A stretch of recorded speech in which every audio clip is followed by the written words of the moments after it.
ငလင်ကြောင့်အိမ်မဲခဲ့ပေမဲ့ဒုထအောင်ကြောင့်ဘဝတစ်ခုလုံးအဆင်ပြေမှုကိုရရှိခဲ့တဲ့မိသားစု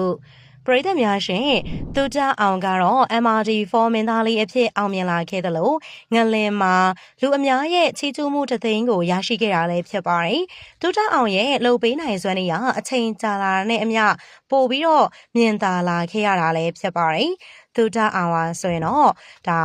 အပေါ်ယံကူညီတာမဟုတ်ဘဲနဲ့ငလင်ဘေးတုန်းကလည်းလူတွေကိုအများကြီးကူညီထောက်ပံ့ခဲ့တာဖြစ်ပါတယ်။တော်တော်များများကတော့အပေါ်ယံကူညီမှုလောက်တာကူညီပြီးတော့ကြာလာတဲ့အခါမှာပျောက်သွားတာပါ။ဒါပေမဲ့လူချီကျူးမှုခံရအောင်ပေါ်ယံလောက်တာကူညီတာမဟုတ်တဲ့သူတွေထဲမှာဒုထအောင်ပါဝင်ပါတယ်။သူတကယ်ကူညီခြင်းလို့သာတေချာကူညီခဲ့တာဖြစ်ပြီးတော့အခုတော့တက်သေးတွေအဖြစ်မြင်တွေ့နေရပါတယ်။မန္တလေးမြို့ကမိသားစုတစုက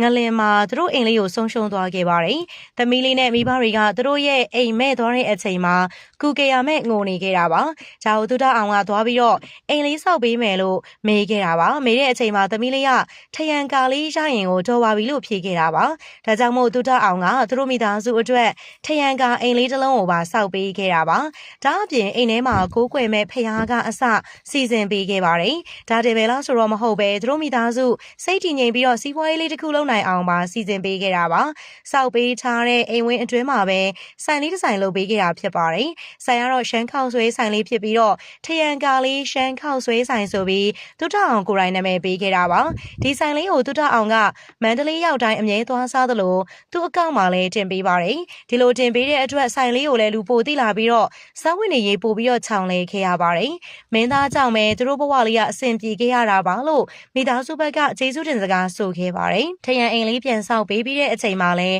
သူတို့ဘက်ကဘာမှကုန်ကြခံစရာမလိုခဲ့ပါဘူး။အိမ်ထဲမှာမီးတွေလည်းတွေ့ပေးခဲ့တဲ့အတွက်ကုန်ကြစည်ကသက်သာခဲ့တာပါ။ကြားအပြင်မိသားစုအတွက်ကျေးဇူးအတင်ရဆုံးကတော့စိတ်ဓာတ်တွေကျနေရတဲ့အချိန်မှာချက်ချင်းစီးပွားရေးတစ်ခုပါထောင်ပေးခဲ့တာပါ။ရှမ်းခောက်ဆွဲဆိုင်ဖွင့်ဖို့အတွက်ပကံအစလိုအပ်တာအားလုံးဝယ်ပေးခဲ့တာဖြစ်ပါတယ်။ဒါကြောင့်မို့လဲမိသားစုအတွက်အလုပ်လေးပါရှားခဲ့ပြီးတော့အခြေတကျပြန်ပြီးတော့နေထိုင်နိုင်ခဲ့တာပါ။ဒုထအောင်ကသူတို့မိသားစုအပေါ်မှာလိုအပ်တာထက်တောင်ပို့ပြီးတော့ဖော်ရွေပေးလို့လဲမိသားစုဘက်ကပီတိမျက်ရည်တွေတောင်ကြားရပါတယ်။ခောက်ဆွဲလာစားပြီးဆိုရင်လည်းဘာလို့လဲဆိုပြီးတော့အမြဲမေးတတ်ပြီးကူညီပေးတတ်တာဖြစ်ပါတယ်။ဒုထအောင်ကအမြဲတမ်းစိတ်ခွန်အားတွေပေးတတ်တာဖြစ်လို့သူတို့မိသားစုအတွက်မင်းသားဒုထအောင်ကိုအကိုလိုသားလိုမျိုးသဘောထားကြတာပါ။ရှမ်းခောက်ဆွဲရောင်းတဲ့အန်တီတို့ရဲ့အိမ်လေးကဘေးအိမ်ကဒါ